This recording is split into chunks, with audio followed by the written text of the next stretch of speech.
Cool. Mark, I just wanted to talk to you really intentionally about, because we keep having more of these conversations via text and phone calls. And I'm like, hey, how can I get my friends to speak to our church locally? And then anyone that wants to listen to different perspectives about what's happening in the world, in the church. And then I'm asking just even leadership questions. How should leaders be responding to what's going on? What's changing?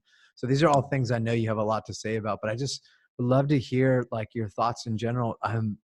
And I want to emphasize this from the beginning. Like, this is a massive tragedy. And though in in each of our countries, I feel like the picture I have is it's like March 25th and the waters receding, and people are paying attention. And there are places in, like New York for us, and that obviously Italy and Spain, it's horrible. It's clearly a tsunami has come. And I feel like for many countries, like this tsunami hasn't come. And there is like this debate, is this real? Is it going to happen? And I'm seeing it in my, in Southern California. But I would just love for you, as we recognize the tragedy, knowing that it's heartbreaking, and what are you guys doing? What are you seeing right now? Just do a Mark Sayers. Go for it. Well, it's I think probably both of us started speaking early, recognizing what this was going to happen. And I think I always have these two elements to what I feel is probably my sort of ministry into speaking into things. There's one, which is my study of culture and stuff like that. So what I was doing is, I've been studying revival and renewal for the last couple of years, and, what are the potentials of renewal for the West? And one of the things that I really learned during that was that Martin Lloyd-Jones wrote a book called Revival, which I've endlessly quoted. And he had this line that, revival happens when men and women come to the end of themselves. And even the subtitle of this book, which it's very much the theme of his book, is Revival. What is it? It's over there. Can we make it happen? And I noticed that, but I looked at that again yesterday, that subtitle. It struck me more. I was bringing it home. It was in my office. I brought it home. And so the belief that we're not going to be able to, through so much of Western ministry has been programs, ideas, doing things better, bringing insights from the business world, bringing insights from, marketing or whatever, innovations. And again, too, none of that I'm saying is even bad in of itself, but can we have a renewal which we then empower by our own steam and ingenuity? And what Jones was saying is, he was saying in the late 50s, this post-Christian thing, he was talking about Britain, but I think it's true of all the West, was coming to the West. And he said, people are going to try and respond to it with business techniques. He literally said that, and media. Wow. And his question was, when he looked at, as a keen student of revival, he said, it's never in our own strength, that you have to come to a point of coming to the end of yourself. Now, when I wrote Reappearing Church, which I'm even picking up now, and it's such a weird thing because there's things in there that I'm like, oh my goodness, that means more now, Well, you literally in one of your chapters talk about a flu-like influenza happening, like a pandemic. You talked about that. You said that like it will sweep over, like it was like this prophetic line in this. Is it chapter 2? Chapter 2, yeah, I think so. I should know. I should pull it up. way around my book. But what I realized was that increasingly people, I felt in the West, I think Australia was probably more onto it because of just how Australia is, but particularly in the US, there was this sense of people like, wow, there's this post-Christian moment happening. And I think probably, with the Supreme Court decision on gay marriage, there's this sense like, hang on, this country is different than what we thought. And there's this post-Christian sensibility, and that shocked people. That was like this shock moment. And then seeing some of the stats coming in from the Southern Baptists and different things of church, like actually, wow, it's actually declining, even in the heartland, the Bible Belts.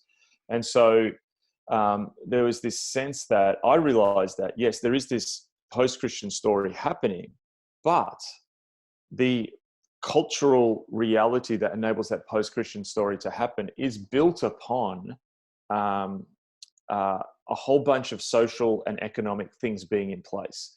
So, I would meet, like I travel a little bit, try not to do heaps, but, every year I would travel to the US or Europe or UK, and you meet people, you meet Aussies who work in New York, or, English people in New York or Paris or whatever, who just move around the world, and they're very secular, they're very post-Christian, But I've always thought, if I placed you now in southern Sudan, how would your view of the world change? Mm. So basically, we were told this myth story that the world would get to this better place. And that was driven by a bunch of cultural architecture, which made that seem like it's happening. Wow, I can go to Long Beach now.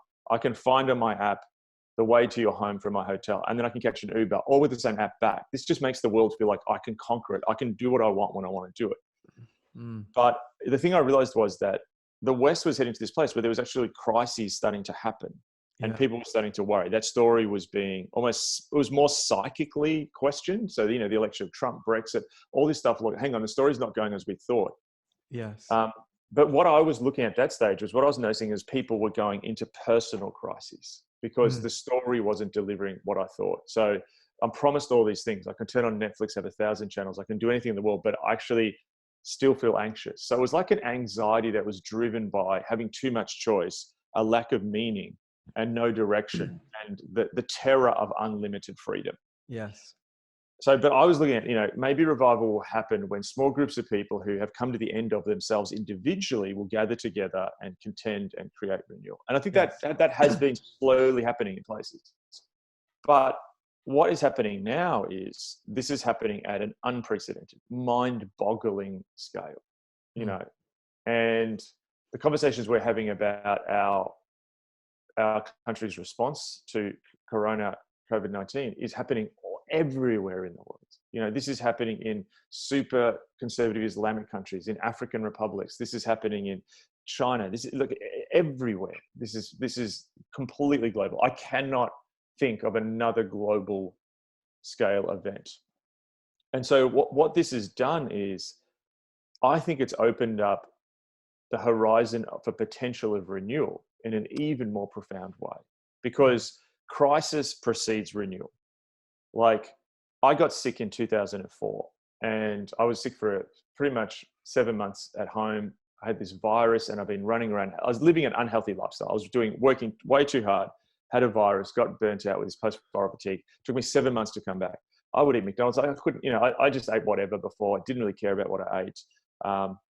And when I had the crisis, I had to completely change how I did everything. I had to make my pattern of life much healthier, eat differently. I changed everything so radically at that point in time. Now, if I had not had that crisis, that change would have not happened. Yeah. So crisis precedes renewal. And I think that this moment is that an opportunity. Now, what I'm seeing is that it doesn't mean the whole culture will change, but we're being forced, because sometimes people's response to crises is to simply medicate, to check out, to avoid, or to keep running with the old script. Yeah. But crisis invites you to a new way of looking at the world, but only if you truly embrace it. Now, the further you fall down to rock bottom, AA and 12-step programs, believe that you've got to hit rock bottom. Only when you hit rock bottom do you really then go, okay, I've got nothing left. Like, I have to rebuild because everything's been torn down. And I think in this moment, this is, if me and other people who were sensing, and I know you were too, sensing that there was a potential renewal on the horizon. I have no idea what that looks like when it comes, but I felt it. I now look back and go, was I a bit deluded thinking that was going to happen without a crisis like this? Right. That's so fascinating. I think I've told you the story, but my spiritual father, mentor Don Williams, who has his PhD, is part of the Jesus movement in Hollywood at Hollywood Presbyterian, and then became like a theologian during the Vineyard movement for the Vineyard movement. And he's an expert in revival and renewal. He's the smartest person I know. And I remember asking him one time, and I was shocked by his answer. I asked him this question: what was it that brought the renewal and revival during the Jesus movement? What was it that, made that happen? And I'm thinking, how like prayer, this and that. And he's like, it was the war in Vietnam.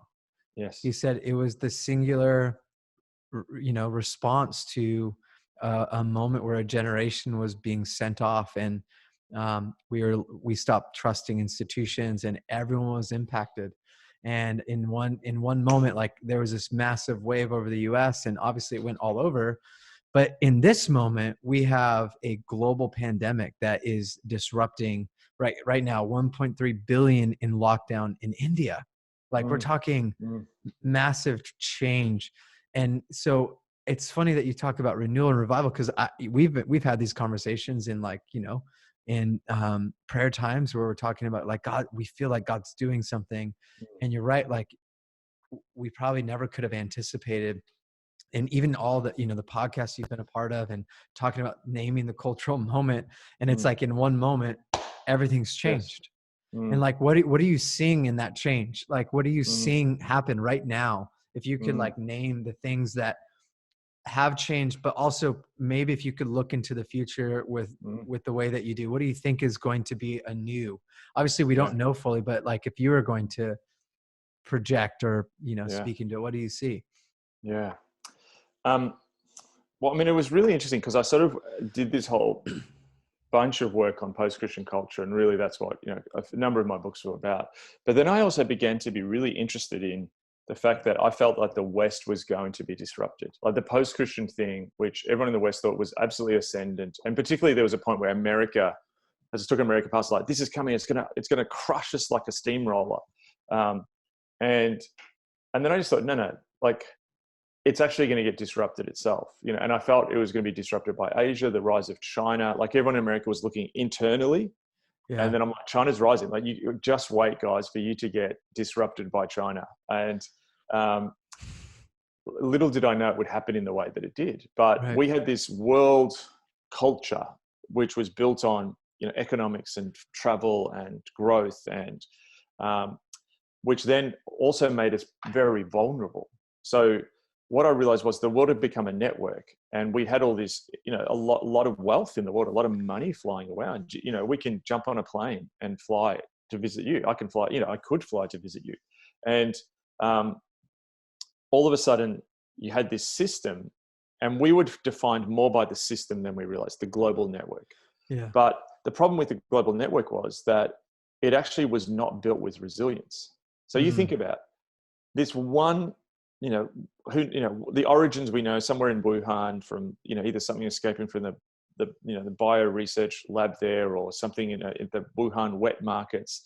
Some bloke, gets some blood on him probably, or saliva, in the Wuhan wet markets of a bat or something, or, I just saw this video on how they reckon it probably happened. And he then touches someone. And then this multiplication happens where someone jumps on a plane to Australia, someone jumps on a plane to California, San Francisco, then sneezes on someone, and the entire global system collapses. Like the entire economy. Like I just saw the stats yesterday. Someone on the Australian news put up the stat of the stock market just before the Great Depression. And literally then he had where we are now, and it mirrors it exactly. Like insane, right? Now, the difference with the Great Recession was, and essentially that was a problem with, the stock market crashing.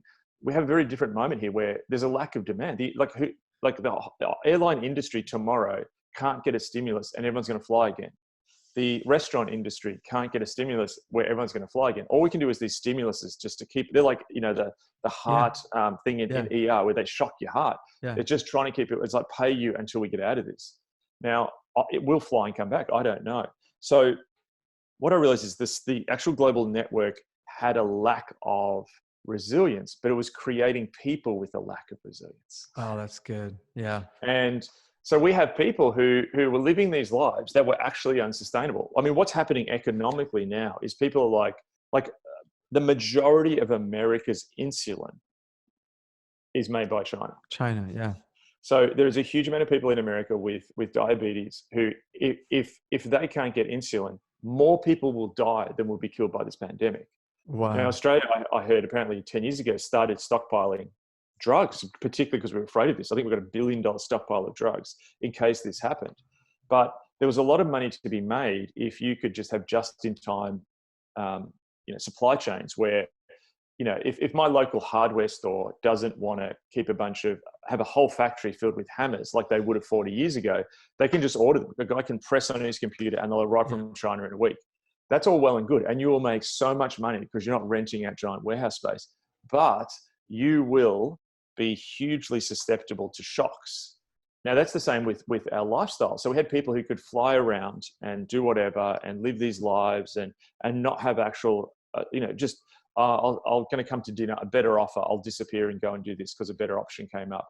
We could live these lives where we didn't have to sow social connectivity, where we could live and not have to think about God or bigger questions, where we could fire off comments on Instagram without consequence, where we could project this thing to the world.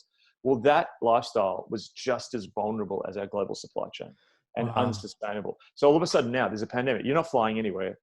The people all of a sudden who are living this, and I'm not blaming the people, but our economy in many ways I'm looking at now was an absolute fantasy land. Yeah. Look at the development that's happened in American innovation. So much of it's been apps that exist in a nowhere world when actually, what about medical ventilators? Yeah. So there's this sense where I see this huge moment happening, and I've been trying to process, what is this? Early on, I'm thinking, is this just going to be this moment of Sabbath where everyone's into a forced Sabbath? And I thought that like a few weeks ago, and more and more I'm just thinking, no, like when I think about Sabbath, I think about, so God rests after all this work is done. And then he rests. Now, I don't know about you, but I have worked so hard in the last few weeks. It's mad. More than ever, more than church planning. The hours my wife and I have been, because it's a huge shift and the need is huge shift. Immense.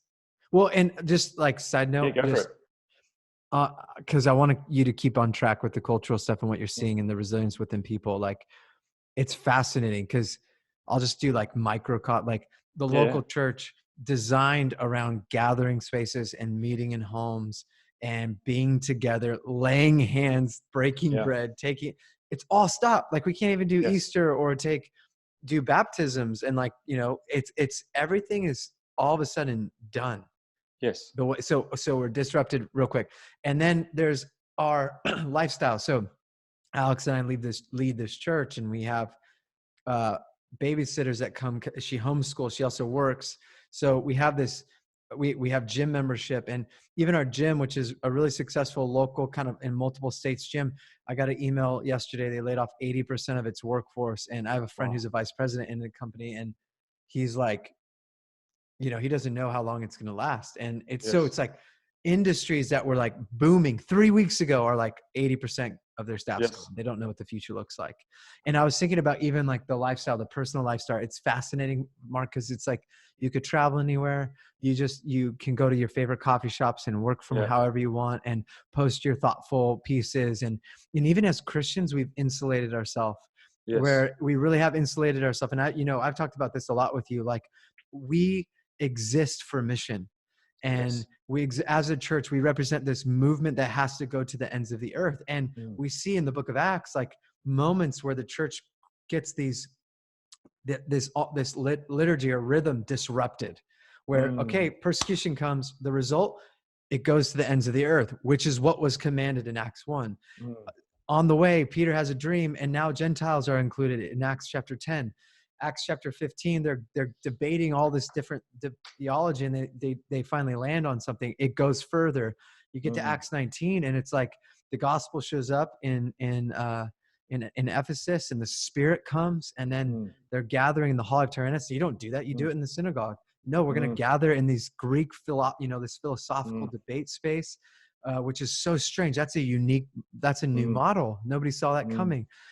Handkerchiefs are being taken because the power is so extraordinary. People are being delivered of demons, and then people are noticing Jesus is held in high honor, and then the economy is noticed when they stop worshiping the idols, and the city's up in uproar. So you have this expansion happening in the book of Acts, where it's like every time we want to like build something on an institution of any kind, it's like God kind of pushes it further.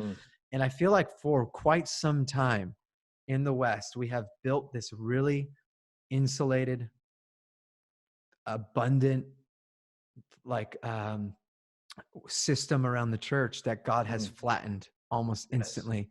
And now our preferences of how we do it are now about mission. We got to get the word of God out. Yes. We have to release people into discipleship. So Zoom or FaceTime, or we got to stay connected. We got to serve the people in need. Like tons of people have lost jobs in our church. We're sponsoring. This is really cool.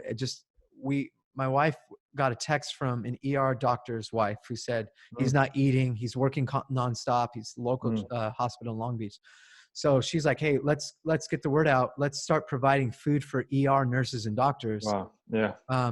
And then our friends who own coffee shops and restaurants are going under, right? And so we're like, hey, put it out there. Let's sponsor it. We're keeping the coffee shop and restaurants open. All they're doing is making coffee and food for ER and healthcare workers, and they're getting food and services. But it's like, this is what the church needs in this moment. Yes. Right. So anyways, go back to your thing. But I just feel like, well, continue on with that. I mean, because I think I remember I had this experience last year where I've driven around, I've seen strip malls here in Melbourne, and classic, so many around here, particularly in this sort of tram track Melbourne, inner Melbourne. And there's always one or two coffee shops, often a sort of high-end yoga or wellness store.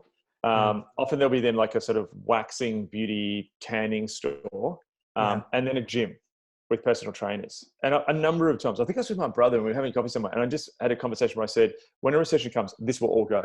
Yeah. These are the first things that will go, because people can't, these are all add-ons that my grandfather and my parents would never have thought of when they were starting off as young adults. And so there was this tremendous interruption. And I realized that because it was a particular kind of lifestyle that was pushed forward in the West. So if you think about the person, there's options, they're doing things, they live very lightly in terms of the relational realm. Yes, they have friends, but they're friends who even sometimes we use, like, they're not, who are the friends that are going to be by your bedside when you have cancer type friends? You know what I mean? Or if you become unpopular, or, who's going to stick by you?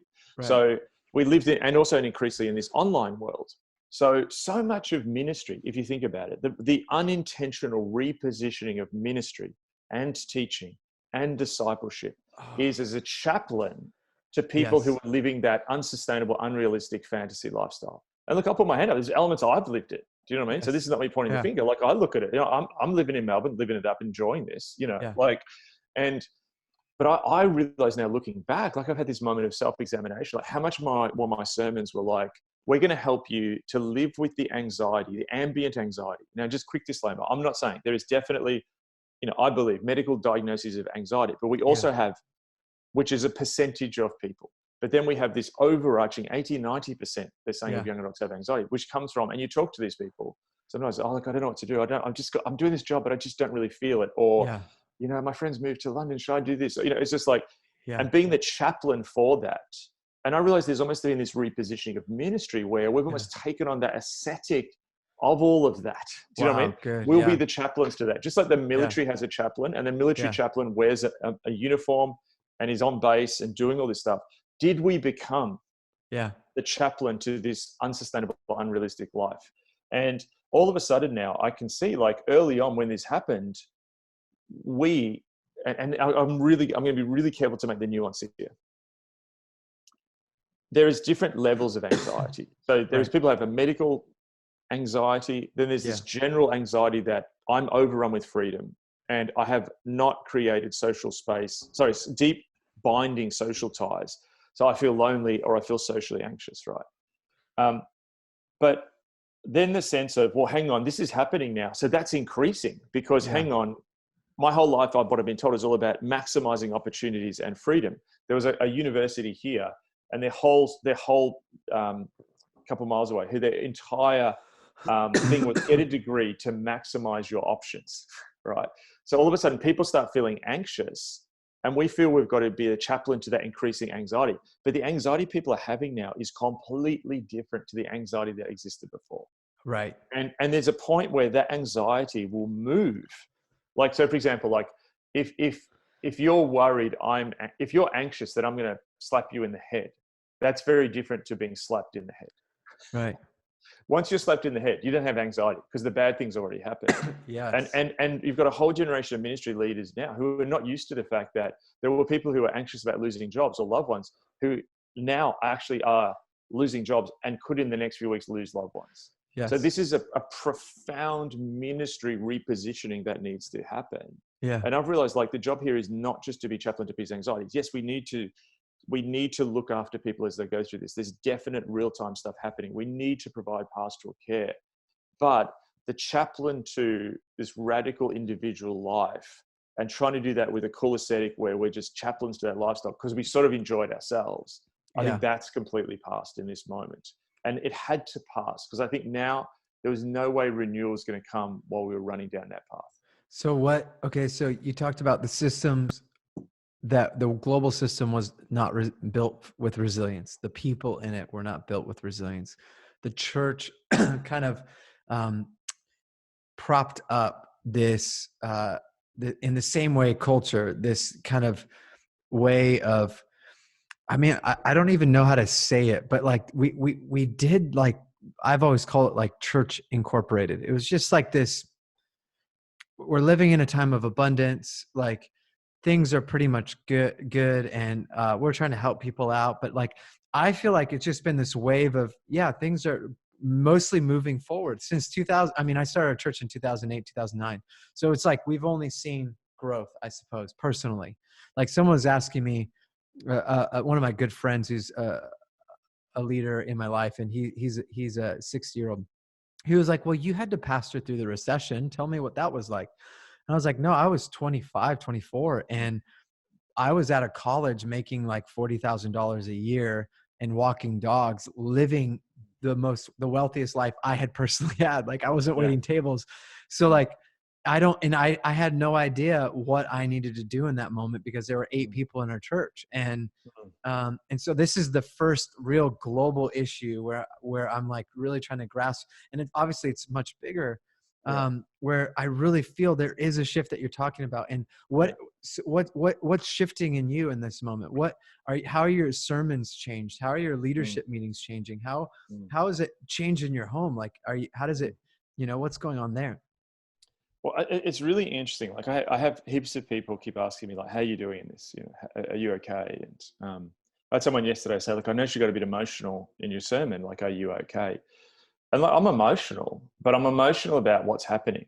And the weird thing is like, my thing is, I feel like born for this moment. And I'm not saying that's particularly for me. Like, I think everyone is. Like, the thing I have learned is that we have a generation and a culture with a lack of resilience because we've not realized that resilience comes in difficult times. Yes. I think about my grandfather on my dad's side who lived through the Great Depression, and he was tough as nails, grew up in poverty, lived through the Great Depression, trade unionist, tough as nails.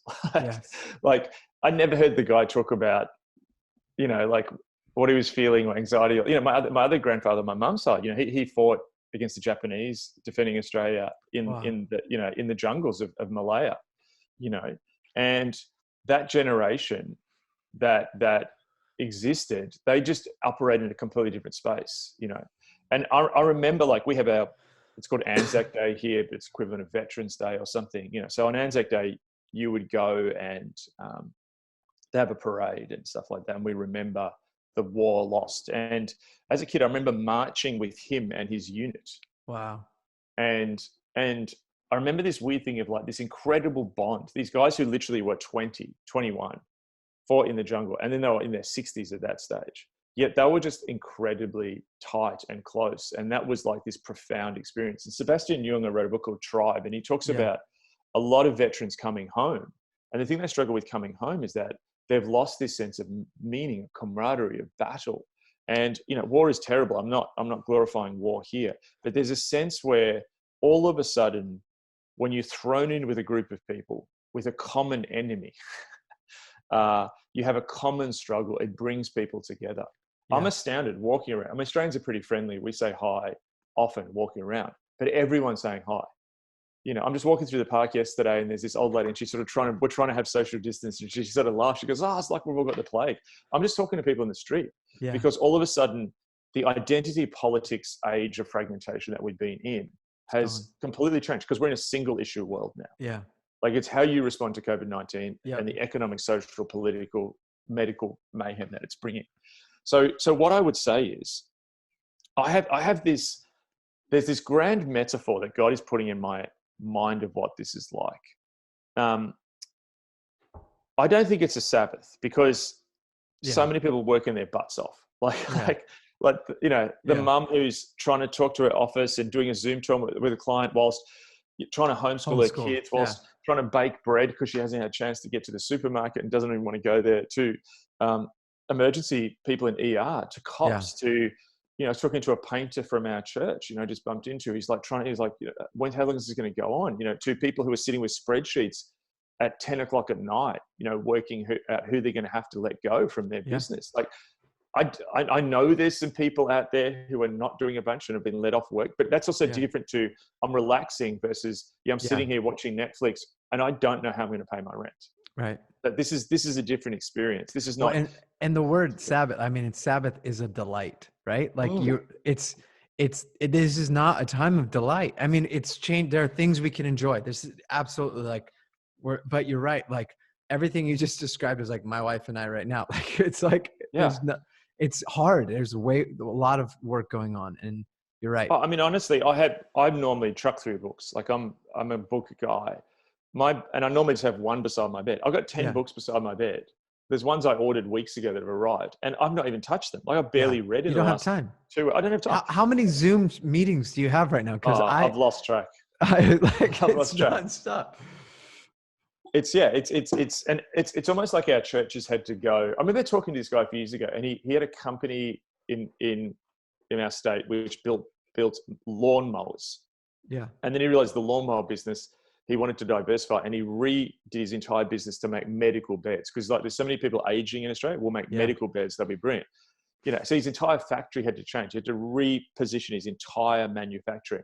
I feel like that now. Like I was doing gatherings and community and 4 services on a Sunday, to now like I'm doing this. Like I was selling mowers, but now I've had to reposition myself. So this doesn't feel like a Sabbath. And so I've been thinking, like, what is it? And 5 years ago, I read this quote, which came back to me. And Nicholas Badaev was a Russian guy who was a communist who became a Christian.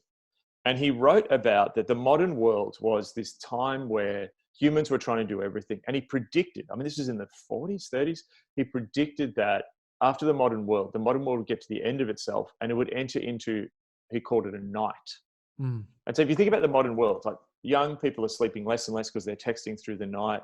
Cities, think of Times Square. It's like we're trying to fight back the night with light. If you look at these satellite images, like if you go out into the countryside way far, you can see more stars because we've got this ambient light pollution. So the modern world's about light. But my brother just sent me this video of where we grew up, like not far from here. And like it's a big mall and there's skyscrapers and all this. And he drove around at night and it was foggy and it was completely deserted. It was so bizarre. It had this palpable sense of, normally up there, because it's a very Chinese area, all the restaurants are open, it's buzzing at night.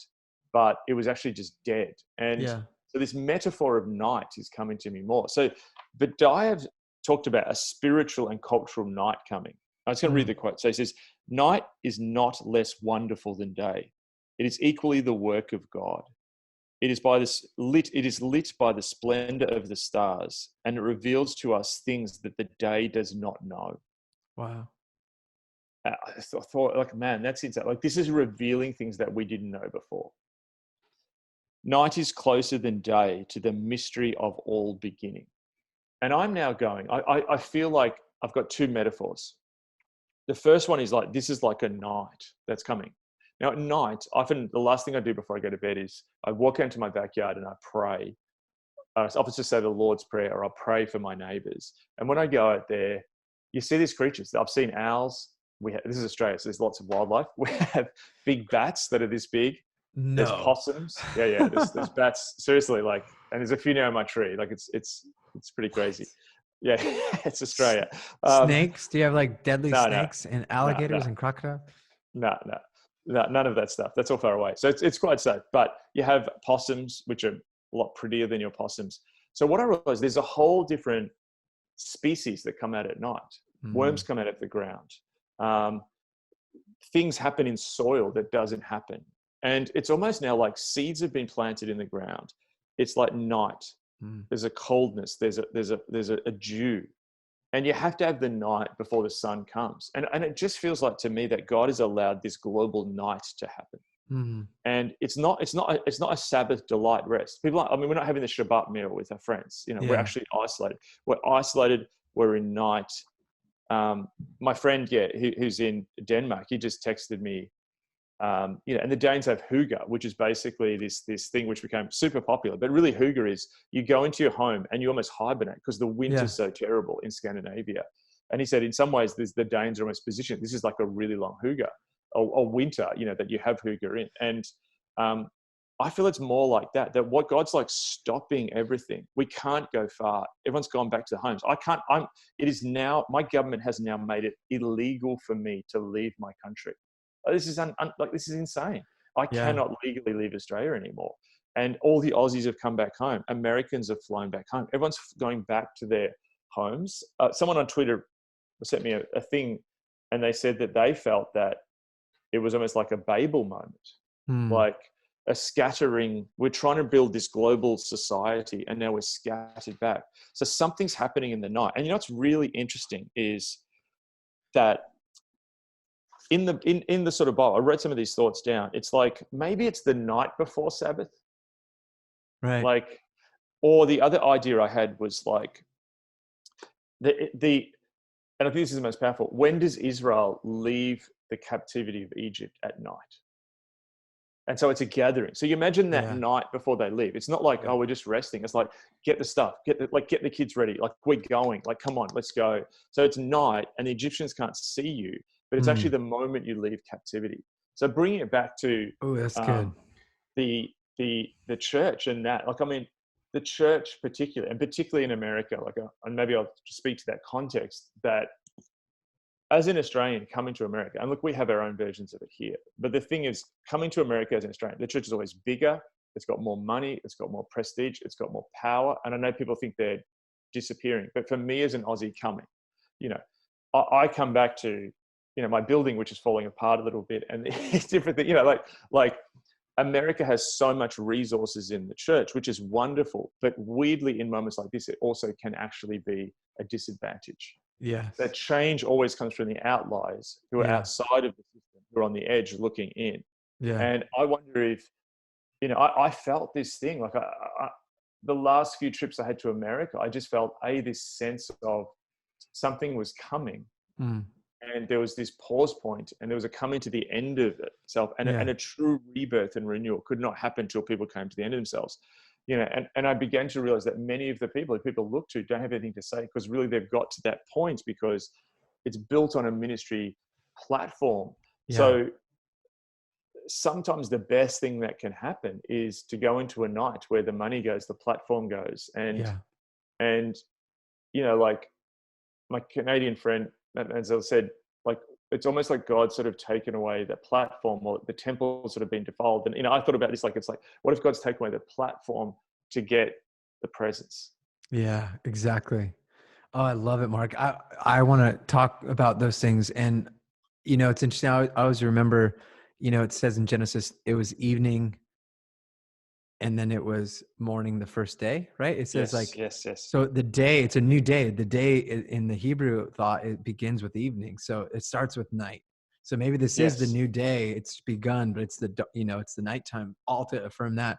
But also with the church, the idea of like giving up platforms for his presence. And I think this shift is so significant in the context of the American church, in that we really have built communities around large gatherings. Primarily, that's the work of the church, right? Like, I mean, whole organizations for church planting get 200 people into a room, you know, and that's the goal, right? And then that will be a successful church, not disciples.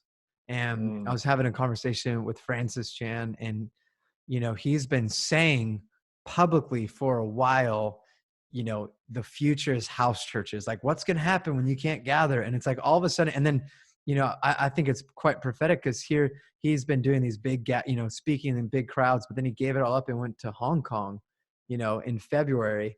And then all of a sudden now there are no more large gatherings. So I just feel like, you know, watching the journey of someone prophetically saying this and then seeing it, even in his mind, for him, this is a moment for the church to worship God is what he's saying. Like, and it's to add, like, I feel like it's such a significant moment. I think I've shared this with you because like all the mechanisms we've used to define success in the church are now like gone, right? Like so many things we would count, like how many house churches or small groups, what's the attendance, what's the offering bucket? Like you can't do how many baptisms, like all of a sudden that's all gone. We can do views, but all of it's gone. And now the resilience we've built into our people as disciples who carry a robust faith is what's needed, because no matter how much you live stream, like my kids are running around during the live stream. I was doing it from my home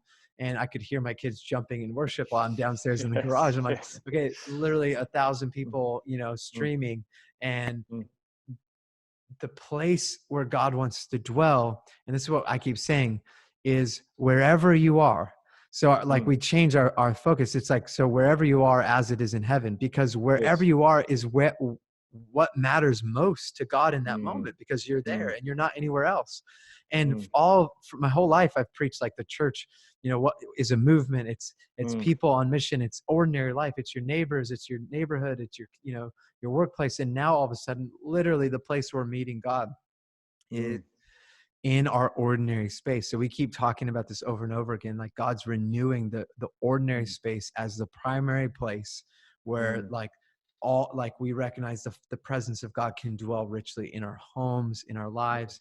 And we have nowhere else to escape to, no artificial environment, no prayer room that's 24/7 with lights and other people, no fog machines, you know, and a famous minister to lead us, or a great famous worship band who are professionals. But what we have are we have our families, we have scripture, we have our capacity to welcome the Holy Spirit and minister to each other. Like it's a powerful moment. And sorry, go. You keep going. No, I feel an anticipation, like when you talk about renewal and you talk about this moment where God is changing things. I feel like the church, like in my church context, I feel more connected than ever before. We're doing regular prayer live streams and tons of people are engaging in that. And then we opened a 24/7 prayer, and it's like, you know how it is to get people to pray. It was completely filled immediately. And all of a sudden it's like, wait, we're praying as a church 24/7 nonstop. We're gathering midweek to pray and worship. Like all of these people are connecting in groups digitally. And I'm like, I don't know, maybe this is something else that God wants to do. So, well, so trying to think this out, like number one thing I realized is, you know, I had a long history, you know, an involvement with, I guess, you know, the missional movement and, you know, the belief. And for a long time, I think I felt like, you know, we would just end up in these sort of smaller missional communities. You know, part of me, however, you know, looks at this and goes, I realize this COVID-19 period is a transition. Yeah. It's not going to last. There will be a point where literally the sports stadiums will be filled again. People are putting stupid videos on Instagram. Not everything's going to go away. You know, there will be some profound changes.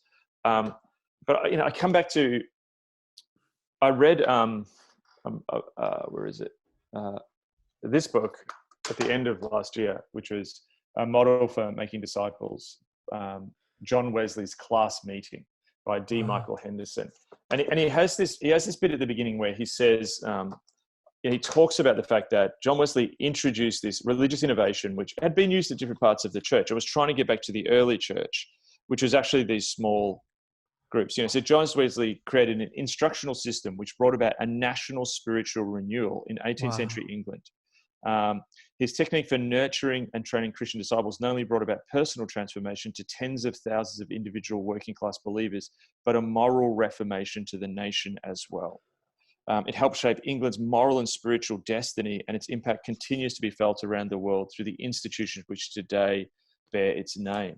And I remember reading that and just thinking, we need another one. We're at this, that fantasy world I was talking about where people live as individuals. And what we were struggling with is trying to do small groups house churches, whatever you want to call them, mid-sized groups, missional groups.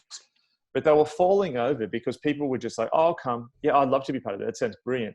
But I'll come every 4 weeks. Or Right.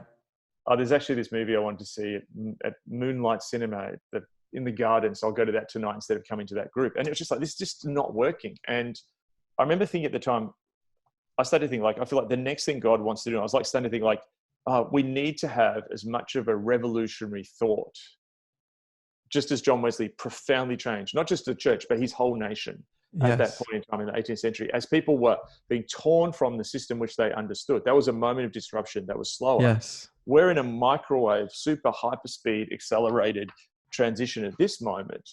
And so I don't think what this, and I've had people like, hey, can you write an article on how digital church will now be the thing? And what's your response to that and live streaming? And I'm like, it's too early. And yeah, I actually see rather like the more profound thing that's happening than the technology is a releasing of ministry back to the people.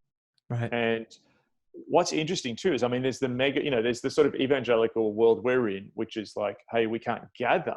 But then, talking to Catholics, for Catholics not to be able to have mass is a profound pain. Like that for them is the presence. Yeah. Like the Orthodox, Melbourne's Yeah. biggest Greek city in the world outside of Greece. For the Orthodox to not be able to come to Greek Orthodox services, that is just a massive dislocation. So it's not just even to like, I saw a video from a friend who, his church does a lot of stuff with the poor. That they're like in some areas the actual food banks are being shut down by the thing, because these are transmission points. Yeah. So if your thing's the preached word, community, social justice, liturgy, and Eucharist, it's all being profoundly stopped. But what's happening is it's being given back to the people. I think I saw a quote, don't quote me, that even Pope Francis was saying, maybe you just need to take your confession straight to God if you can't get to confession. It's just like, wow. And that's not like a cheap point scoring for Protestants there. But what is being happen is, there was this temptation when people were turning up as habitual Christians or cultural Christians to our churches, we could still keep putting on programs that attracted them. Yeah. Now, there's this big worry that when this happened is, well, where are those people going to go? Are they just going to watch the live stream and not disengage? No, I actually think those people are now watching Netflix. They're not watching the live stream. Right. So what this is there's an element where people like you and me, we've lost control. Yeah. I can't control these people. Yeah. I had some modicum of control if they're in the room. Yeah. I've lost control. I'm not in control anymore. Yes. So what this means is it's now on everyone. Yes. Like if you're okay, I want to talk about that because we're in conversations with friends who have, and I'm the same way. So we have a particular view about how ministry should be done. Everyone does that leads a church. And so it's like, we feel like this is based on our revelation, based on scripture, based on our context. This is what we should do. And, conversations to people when this started happening, some of our friends were like, we'll never do online streaming. There's no way we're going to do that. And I have so many other people, not just our group of friends, that have said the same thing. It doesn't feel real. It's inauthentic. But all of a sudden, it's like it really is an Acts 8 moment where what the apostles are staying in Jerusalem. Who's going to be the evangelist? Well, it's Philip, the lover of ponies, who's passing out food to widows, is now a city evangelist, healing the sick and, setting up shop. So the whole city's full of joy. And it's a fascinating moment because in some ways, like the missional need of the moment requires us to adapt. And so what is it about? What is the church in this moment? Well, it's got to be about the word of God and the scriptures becoming, it's got to be about worship, but not just like online stream worship. Like we're encouraging our people to worship with their families daily. Like the way we're going to battle the overload of news and anxiety and the fear is by coming into the presence of God and knowing how to get there in our own space, and it's compassion, it's service, it's connecting with people. And like, I have friends that are making like ridiculous money right now because of the crisis, and like they're printing labels for hand sanitizer. And like, it's just like their business is exploding. And then there's, ER, and there's all these things. And then I have friends that are losing income, like 50% of their portfolios, like, on track, and friends that have lost money. And it's like, we live in a local church where those people are friends. And what I'm witnessing is the real church where people are sharing, like I can't tell you Yes. how many people are like, hey, I'm going to the store, or like, I'm masked up. I'm going to the Yeah. store. Does your family need anything so you don't have to go? Yes. Like Yes. that, like our neighbor, I was talking to my friend who's got a lot of elderly neighbors, and he Mm, just went with his kid. Hey, left a note saying, if you need anything, I'll mm, go to the store for you. Doesn't that sound like mm, what the church should be doing mm, all the time? mm, And all of a sudden it's like, wait, the things that we thought were important are no longer important. Like, mm. I don't need to spend, like, I'm not spending hours and hours and hours prepping a sermon so I can understand the Greek and get this down. Yes. It's like, Yes. this is what you really talked about this, and I'd love for you to talk about it, Mm. but like, this is wartime leadership, Yes. and it Yes. requires a different form of leadership. And Yes. I do think it is the transition because it's crisis right now. Mm, But I do think we'll look back at this time going, wow, we thought all this was important, but what's really important is this. Because at the end of the day, like, I don't have a building, we have an office space, and even then mm, it's up in a couple months, and we're talking about mm, not renewing our lease, and mm, even talking to churches to say, hey, could we cohabitate together mm, as churches and mm, share the office space and resources? Because with urgency, when there's a missional urgency, like, the territorialism's gone, yes. the Yes. need for my personal rhythms, like, to be really helpful in this season Mm, to sustain ministry, like, that's out the door right now. I mean, I can't mm, sustain the pace, but mm, all of a sudden, like, these structures I had in place that gave me a lot of certainty mm. are gone. And like, Yes. it's a moment where, like, we're relying on God and his mission for the moment. So anyways. Yeah. I mean, the other metaphor that I'm seeing this, which ties into what you're saying, is of a reboot. And there's a show, I don't know if it's big in the US, it's big in Australia, and it's from the UK. It's called The IT Crowd. And it's about three IT like people who live in the bottom of a big office. And and the joke is that they're continually rung by people with problems for their computers upstairs. And they just pick up the phone, and the first thing they say is, "Hi, this is Roy. Have you tried turning it off and on again?" That's like the Yes. running joke. And that's the other metaphor I've had. I think it ties in tonight that this is actually like, so going back to we need now in the 21st century a new John Wesley style innovation to Yes. reactivate the people of God. Okay, so John Wesley did that, and there was others. But what's actually happened is I'm thinking, oh, I've got to come up with this thing, or hopefully someone will come up with this thing. We'll have this new program, and there's the book, and there's the conference, and woo, we've done it. What's actually happened? God's like, oh no, I'm just going to reboot the system. Now, again, Yeah. too, I just want to be careful. I'm not saying God sent the Right. COVID-19 Yeah. thing, but God turns, these things for good, as Romans tells us.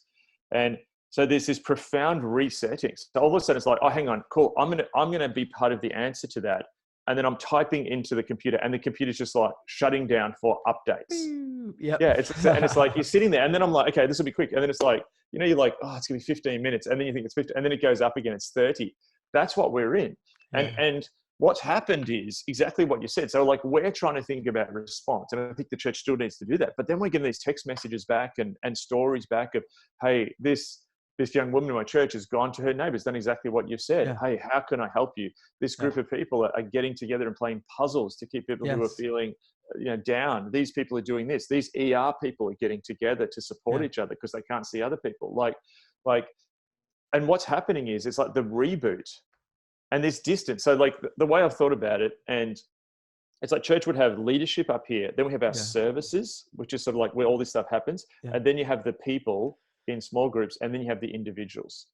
The reboot is happening so that these mid-sized groups and connective doing it. tissue Yeah. of social stuff are going to have to do it. And so Yeah. there's these upgrades. So, the danger is that this is all going to switch down, and there's going to be some people, and they're just going to turn the computer on, and there's going to be that option of, do you want to do, I mean, it literally actually came up before I shut it down. It was like, Yeah. updates are available now.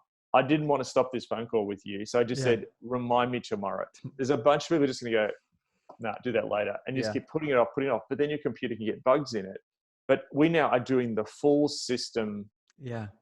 You Yeah. can't do it. And often when I'm traveling, my bank does this because I'm overseas in America, and I'm Yes, trying to go to my it bank, and it'll pauses. say, we're updating our system between 2 and 4 a.m., which is 2 and 4 a.m. in Australia. So I'm in Yeah. America, somebody like, oh, I can't access my bank, because it's night.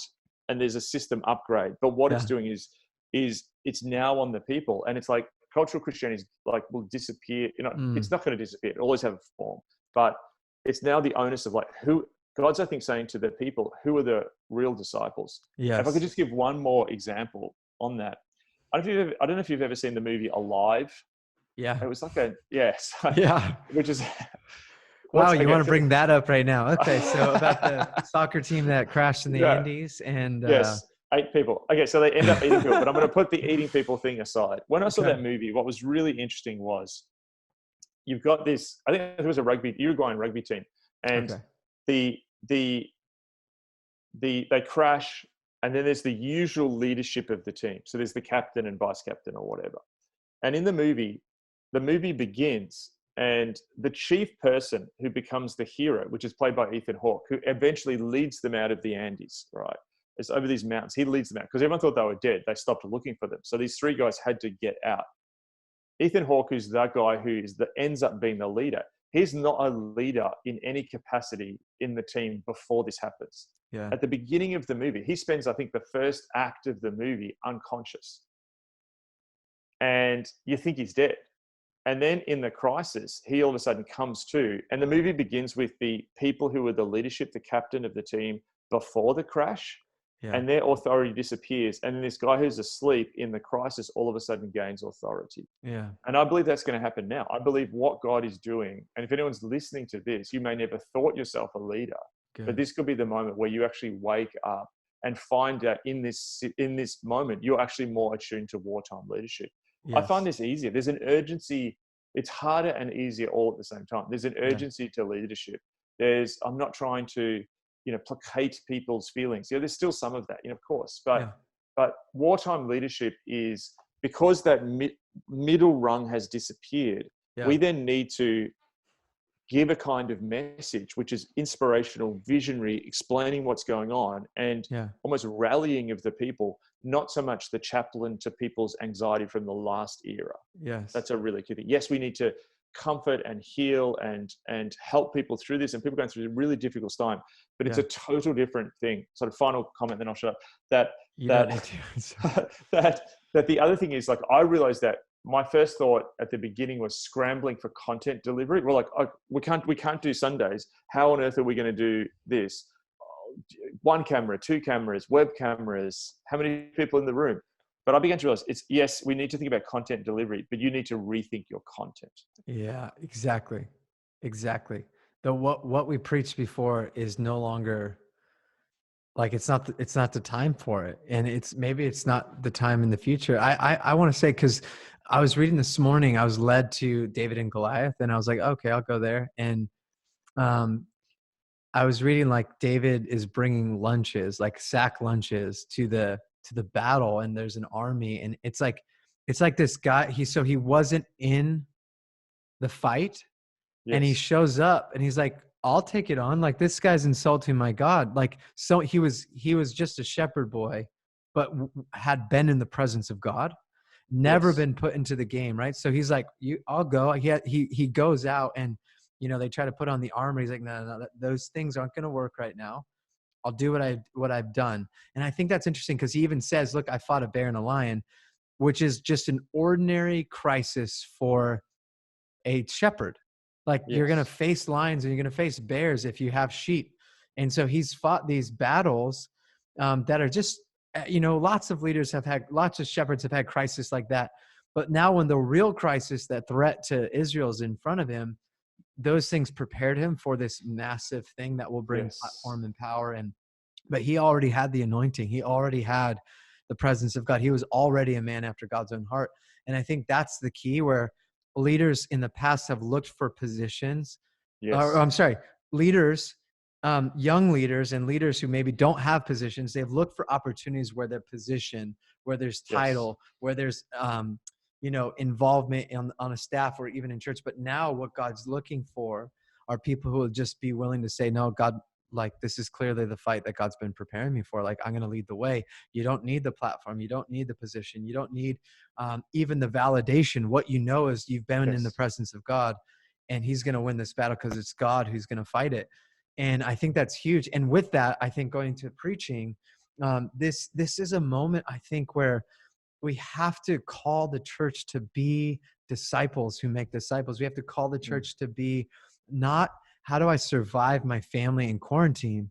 That's not the goal. I feel like the goal is move outside of yourself for a moment and be a light into the world, like be a light.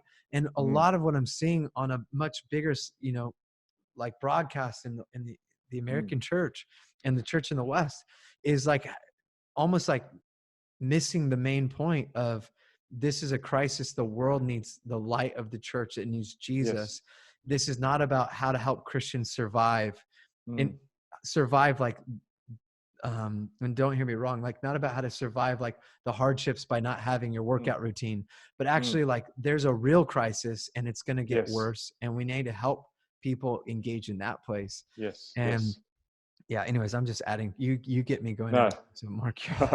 Well, I mean, if you look at leadership, there is, traditionally different forms of leadership. There is positional leadership. If you're given a role, the president of this, you instantly have a sense of leadership with that. There is also charisma. There's people who are social leaders who just have charming, powerful personalities that get the attention of a room. And then there's intelligence leadership or knowledge leadership, that a person, if their car is broken down by the side of the road and there's 4 guys in that car, the guy who's a mechanic all of a sudden has a form of leadership because he knows what to do. I would say too that there is a new one, which I would say is lifestyle influencer.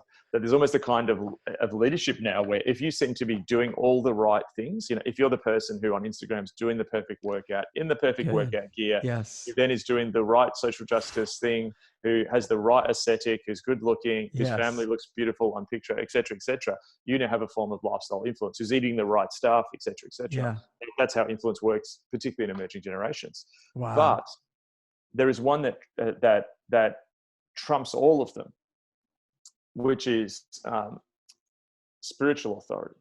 Yeah. You can be the president of a huge missions organization and have no spiritual authority, and people will not want to follow you.